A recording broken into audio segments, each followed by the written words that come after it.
Addaggeen safuun beektu yaa qeerroo. Addaggeen safuun beektu addarra dhaaban malee falmadhu qeerroosi abdiin sabaa yoomillee.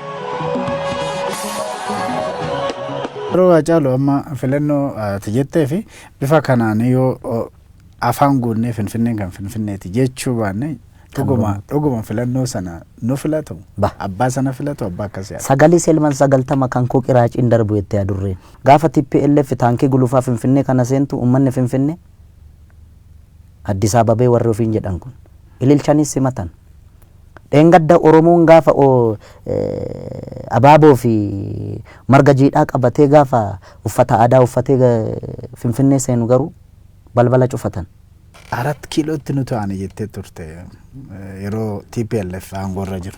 Seenaan Oromoo biyyattii kana keessatti qabu hattootaan hijack jalaa ta'eera.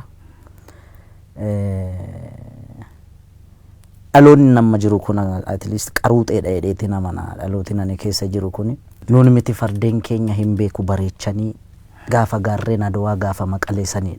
Timaatimii fi shunkurtiin Bahar Daar irraa Finfinnee gala. Miidhaan sirra ga'ee jedhameeti karaa sooshaal miidiyaatiin himamaa ture. Kanatu deebi'e jettee waan afaan guuttee haasoftu hin jiru. Garuu immoo hin deebisa jettee eegda. Jarri gamaa immoo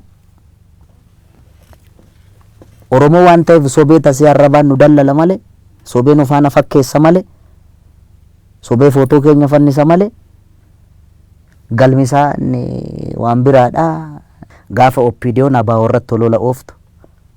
Gaafa abaa'oon oppiidiyoo irratti olola oofu malee isaanii wal keessatti dantaa Oromoodhaaf jedhanii uummata ijaaran takka argeen beekuu hin namallee jira. Irreechi baranaa akkami? Waan ajaa'ibaati. Mee attamitti ajaa'iba ta'ee waggaa waggaadhaan kabajaa. Isa baranaa kana maaltu ajaa'iba godhe? Ajaja 4 kiiloorraa bahuun kan waraanni dhaqee Wallaggatti ajjeesu. Waraanni dhaqee Shaashamanneetti Ambootti ajjeesu. Gameessa koo yaa abbaa daamaa yaa abbaa daalee yaa abbaa shaanqoo soori farda kee qopheessi eeboo kee qarii soroorsi gaachana fannoorraa buusi roorroo didee sirra marsee maaliif duuta mana teesse. Keessattuu dhaloonni qubee dhalooti kee gaaffiin inni gaafatee fi kan inni du'eef hedduu ammallee akka hin deebine beekamaadha. Naagala. Kun erga hin taanetti 4 kiiloon tinnutu aane kan jedhu sun. Amma dhaabni kamuu jechuudha dhaabni Oromoo kamuu uummata Oromoodhaaf abboomamuun ala carraan qabu. Egaa kana yeroo argitu gaafa sana yoo diddan qeerroon waamaa yookiin qeerrottanii jedhaa jettee turte.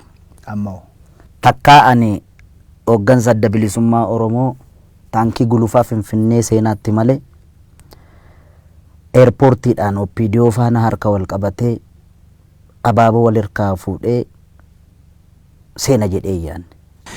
Har'as garuu amma gara Wallaggaattis gara Gujiittis namni du'aati jira. Rakkina hamaa keessa akka jiru nutti himu. Garuu Hacaaluun akka duraa sanaa qeerrottanii jedhee waan dubbatu bilisoomne jedheera. Oppiidiyoon ta'eela.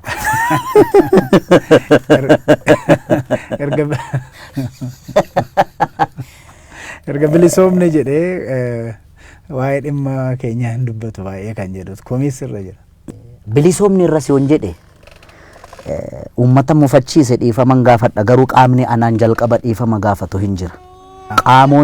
Qaamonni walii galan qaamonni karaa nagaa waliin mari'annee furmaata finna jedhan malee ijoollee keenya daggala jirtu miti. Ijoolleen keenya daggala jirtu ibidda baattee jirtu.